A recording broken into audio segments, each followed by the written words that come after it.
বলেন কোরআনে কয়জন ওলির নামে সূরা আসছে? দুইজন। একজন হচ্ছে হযরতে ঈসা রূহুল্লাহর আম্মা জান বিবি মারিয়াম, আর একটা সূরা হচ্ছে হযরতে লোকমান আলাইহিস সালাতু ওয়াস সালাম। প্রসিদ্ধ বর্ণনা মতে হযরতে লোকমান আলাইহিস সালাম তিনি নবী ছিলেন না।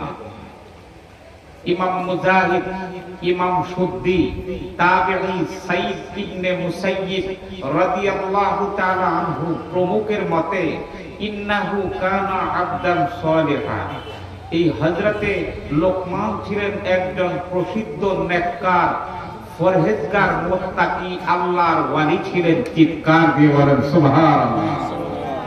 এই হযরতে লোকমান কি ছিলেন? তিনি ছিলেন কাঠ মিস্ত্রি। তিনি বনে জঙ্গল থেকে কাঠ সংগ্রহ করে বিক্রি করতেন। গাছ কিভাবে সুন্দর করে কাটা যায়, গাছ কিভাবে মানুষের ক্ষতি না করে কেটে গাছ টুকরো টুকরো করা যায়, হযরতে লোকমান ছিলেন একজন কাঠ মিস্ত্রি। মনোযোগ দিয়ে শোনো, হযরতে লোকমান শুধু কাঠ মিস্ত্রি না, উনি ছিলেন একজন দাস, আবিসিনীয় গোলাম। উনি এক মনিবের দাস ছিলেন, দাস।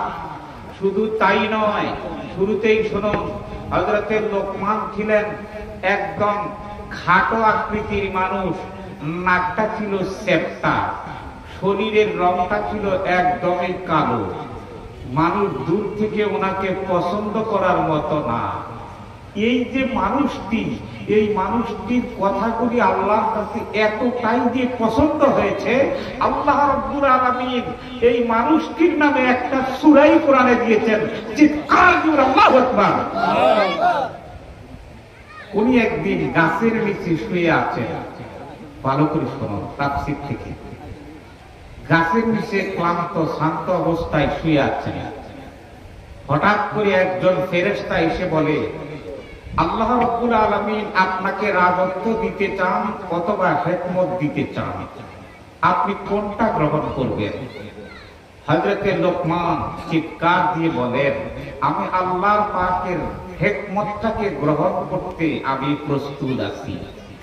এই কথা বলার সাথে সাথে আল্লাহ রাব্বুল আলামিন লোকমানের নামের সাথে আরো একটু নাম উপাধি হিসেবে দিয়ে দিয়েছেন। ওনাকে বলা হয় লোকমান হাকিম। চিৎকার দিয়ে বলেন সুবহানাল্লাহ। লোকমান হাকিম। হাকিম শব্দের অর্থ হচ্ছে প্রজ্ঞাপূর্ণ, যার থেকে প্রজ্ঞাপূর্ণ কথা বের হয়, যার কথা শোনার জন্য হাজারো মানুষ উপস্থিত হয়।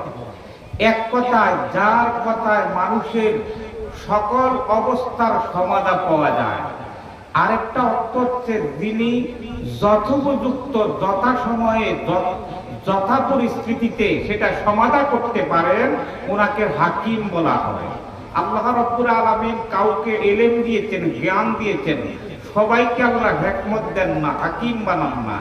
যেমন আল্লাহ বলেছেন, ওয়ামা উতিতুম মিনাল ইলমি ইল্লা কালিলা, আমি পৃথিবীর মানুষকে খুবই স্বল্প জ্ঞান দিয়েছি।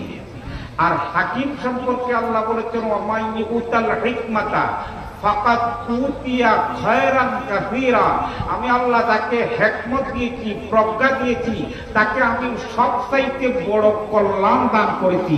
চিৎকার দিয়ে বলেন সুবহানাল্লাহ। এই মানুষটিকে প্রশ্ন করা হলো, আপনি কিভাবে হিকমতপূর্ণ হলেন? কি আমলটি আপনি বেশি বেশি করতেন? উনি দুটি কথা বলেছেন, ভালো করে শোনো। এক নম্বর কথা বলেছেন, লা তাকযিবু আবাদা, আমি কখনো মিথ্যে কথা বলতাম না।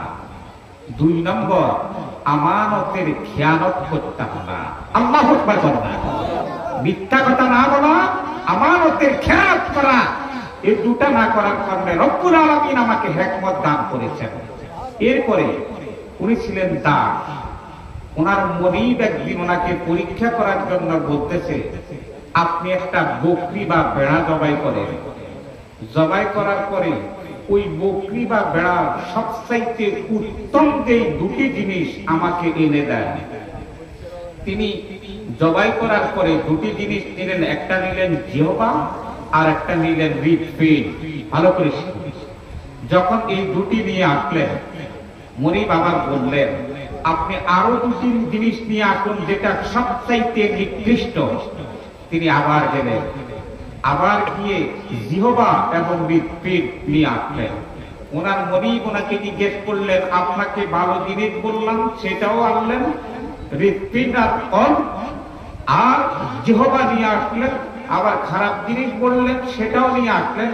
তিনি উত্তর দিলেন, মনিব শোনেন, যার এই অন্তরটা ভালো, হৃৎপিণ্ডটা ভালো, কলবটা ভালো, তার জিহ্বা ভালো কথা বলে, সত্য কথা বলে, সৎ পথে চলে।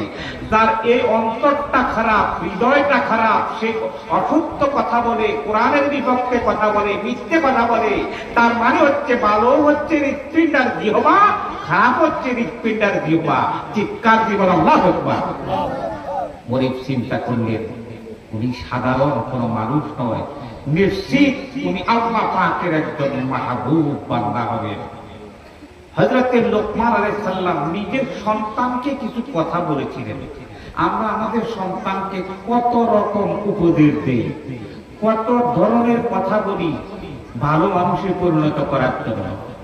আজকে আপনাকে এমন একটা ফর্মুলা আমি কোরআন থেকে দেখাবো, যে উপদেশগুলি স্বয়ং লোকমান হাকিম একজন নেককার বান্দা, তিনি ওলি ছিলেন, নবী ছিলেন না, একজন মানুষ ছিলেন। এই মানুষটার কথাটা আল্লাহ এতটা পছন্দ করেছেন যে সন্তানকে উপদেশ দিয়েছে, এই সন্তানের উপদেশে আল্লাহ কিয়ামত পর্যন্ত কোরআন পাকে একটা সূরা এবং উপদেশগুলি উল্লেখ করেছেন। আল্লাহু আকবার। কি সেই উপদেশ? যেগুলি মানলে, যেগুলি শুনলে, যেগুলি অনুসরণ করলে বর্তমান নয়, কিয়ামত পর্যন্ত যত সন্তানেরা, যত শিক্ষার্থী আসবে, যত মানুষ পৃথিবীতে আসবে, অনুসরণ করলে নাজাতের ওয়াসিলা বানায় দিবেন কে? আল্লাহ। কে? কি উপদেশ দিয়েছিলেন?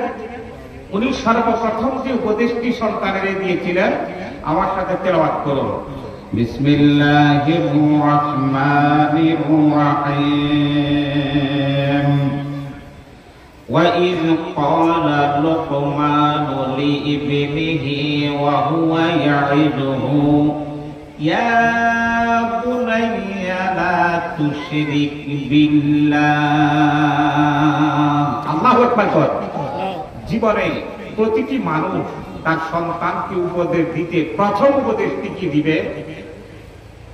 ঈমানের সাথে যে উপদেশটি সাংঘর্ষিক, সেটা হচ্ছে, ও আমার বৎস, ইয়া বুনাইয়ার অর্থ হলো ও আমার প্রিয় সন্তান, লা তুশরিক বিল্লাহ, তুমি আল্লাহর সাথে কাউকে শরীক করবে না। ওয়াইন কুতিলতা ওয়াইন হুররিকতা, যদি তোমাকে হত্যা করা হয়, জ্বালিয়ে দেওয়া হয়, আল্লাহর সাথে শিরক করবে না। ইন্না শিরকা লা যুলমুন আযীম, নিশ্চয়ই আল্লাহর সাথে কাউকে শিরক করা, অংশীদার করা এই পৃথিবীতে সবচাইতে মহা জুলুম। ও আমার কলিজার টুকরা, আল্লাহর সাথে শিরক করো না। আল্লাহু আকবার না। এক নম্বর উপদেশ।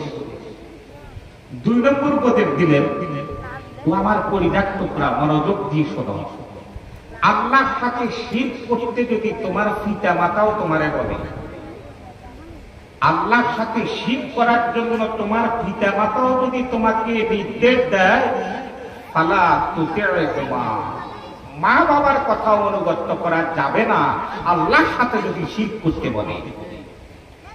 এরপরে বলতেছে, ইয়া বুনাইয়া, হে আমার কলিজার টুকরা, ইন্নাহা ইন তাকুম মিসকালা হাববাতিন মিন খারদালিন, যদি তুমি এত ছোট একটি পাপ করো যেটা সরিষা দানার মতো, এই সরিষা দানাটা যদি 7 মহাসমুদ্রের নিচেও থাকে, অথবা 7 আকাশের উপরে লাওহে মাহফুজ, লাল মাকাম, সিদরাতুল মুনতাহার উপরেও থাকে, ইয়াতি বিহাল্লাহ, তোমার এই ক্ষুদ্র পাপ, তোমার এই ক্ষুদ্র মা, এই নেকটা আল্লাহ রাব্বুল আলামিন তোমার সামনে উপস্থিত করে দিবেন। আল্লাহু আকবার বলেন।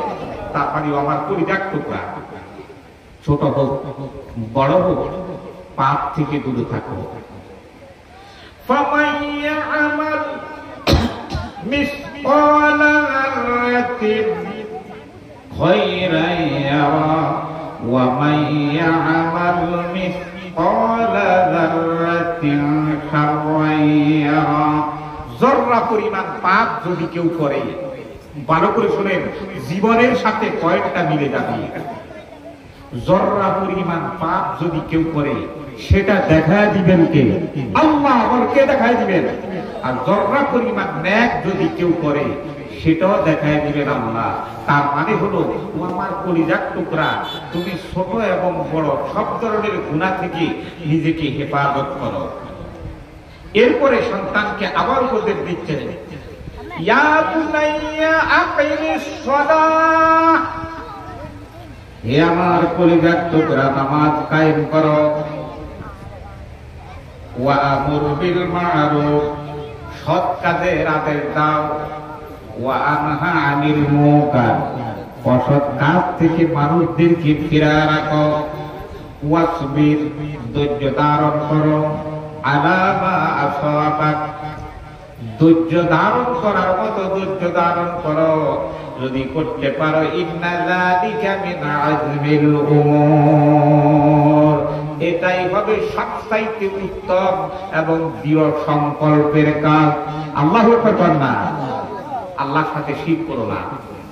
ও আমার সন্তান, আকিমিস সালাহ, নামাজ আদায় করো, সৎ কাজে আদেশ দাও, অসৎ কাজে নিষেধ করো, বিপদে ধৈর্য ধারণ করো। আল্লাহু আকবার না।